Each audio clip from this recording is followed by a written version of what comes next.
Hello, hi. Today's video, I decided to jump on today to make a video about narcissists. These days, people are very quick to label people as narcissists, particularly their former partners or their current partners who they're not getting on with, who may have certain characteristics, and bam, everybody is quick to label somebody as a narcissist. So before you do that, first of all, you need to ask yourself a few questions. Before you label somebody a narcissist, you need to be quite aware of your own narcissistic trait. This is not particularly he who has no sin may cast the first stone type of video. It's more of, I guess my biggest concern with labeling people narcissists was the fact that we're quick to label people who've done us wrong as bad people, but there's no resolution to that. We still have to coexist with these people, so there's no sense of compassion that is directed, that is given towards the people that have done us wrong. I found that once we label somebody as something like a narcissist, that remains their label forever. If you came out of a very abusive relationship or a very toxic relationship, you would label that partner as a narcissist, or a friendship, you would label that friend as a narcissist. And it's like, beware, these are the signs, and there's so many videos out there, so many articles out there on how to look at, you can spot a narcissist. And I'm going to bring up the definition here. This is definition from Help Guide. Helpguide.org has an article on narcissist personality disorder. It's a disease, apparently. It says here, it's a narcissistic personality disorder involves a pattern of self-centered, arrogant thinking and behavior, a lack of empathy and consideration for other people, and an excessive need for admiration. Others often describe people with NPD, narcissistic behavior, meaning as cocky, manipulative, selfish, patronizing, and demanding. Okay, these are the basic description of a narcissistic person. In everyday conversation, you're bound to come across somebody who would describe a relationship they've had with somebody, be it a partner or a friend or a colleague or a boss, as narcissist, based on this pattern.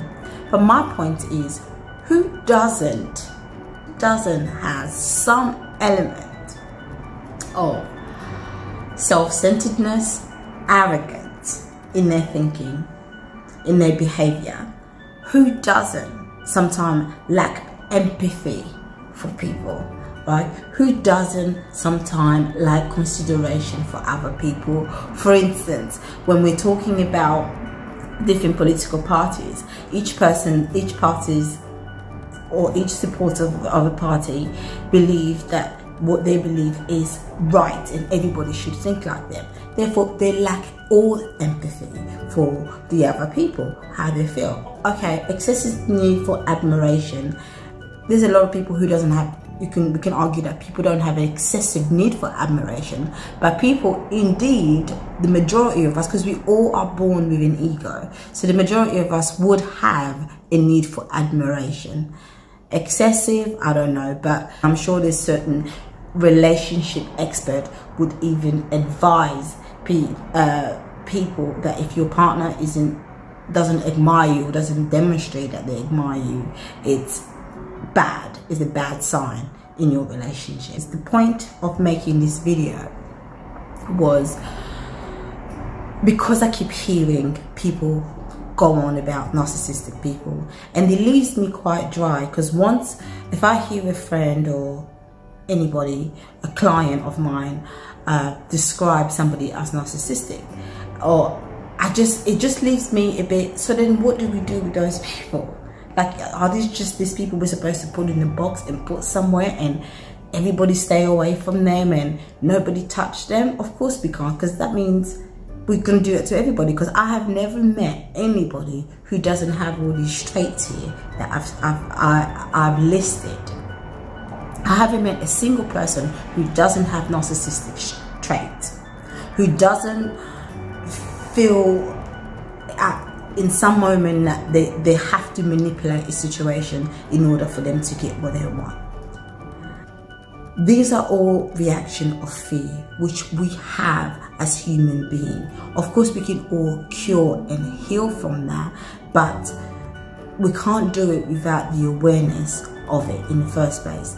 Rather than boxing people and labeling people as narcissistic, which I think is pointless, because we're all narcissists.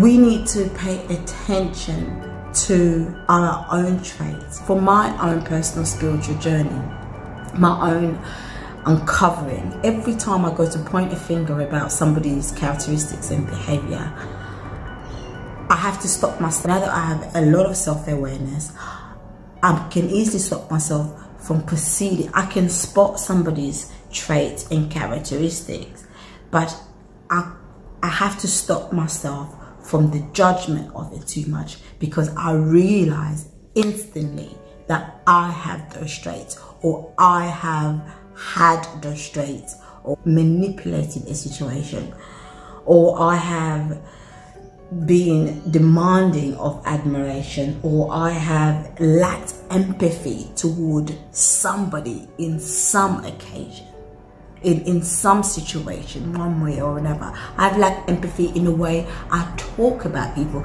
In fact, when you are talking about narcissistic people, you are lacking empathy in that very moment. In that judgment, there is a lack of you are being a narcissist, because you are lacking empathy in seeing that person for who they truly are, seeing the situation as it is, which means seeing that their behavior comes from a place of fear. You are failing to realize that that behavior derives from a place of pain. If for example, you're in a friendship with someone who has took money from you, who had manipulated you and stole money from you, that person would only have done that feeling that he's lacking. Even if he's had money, even if you believe from your perspective that the person wasn't lacking. But in order for anybody to steal anything, they have to first believe that they don't have enough. So that's where the empathy is that they've missed the mark. They've missed to realize that there is no need for them to steal, they have enough. But for somebody to go and steal from you, he believes or she believes they are lacking or they don't have enough. So stealing more, thinking that they don't have enough, requires trying to get more. It's a very narcissistic trait to judge somebody else for being a narcissist. There's a difference between pointing it out and judging, because in the judgment, they're outcasted. Right? We want to outcast them. And my point is, we cannot throw away the narcissistic people. We have to coexist. And in order for us to heal, is bringing so much awareness that when somebody is demonstrating that kind of behavior, you stop them on the tracks and you say, no, I will not. I love you too much for me to allow you to continue to behave like this. I love you too much for me to contribute towards this demonstration of lack. So before you call somebody a narcissist, look within, because the very act of calling somebody a narcissist is being a narcissist, because you fail to recognize your own narcissistic trait of lacking empathy for the person in that very moment who is acting or reacting in fear or from a place of pain. Thank you for watching the video.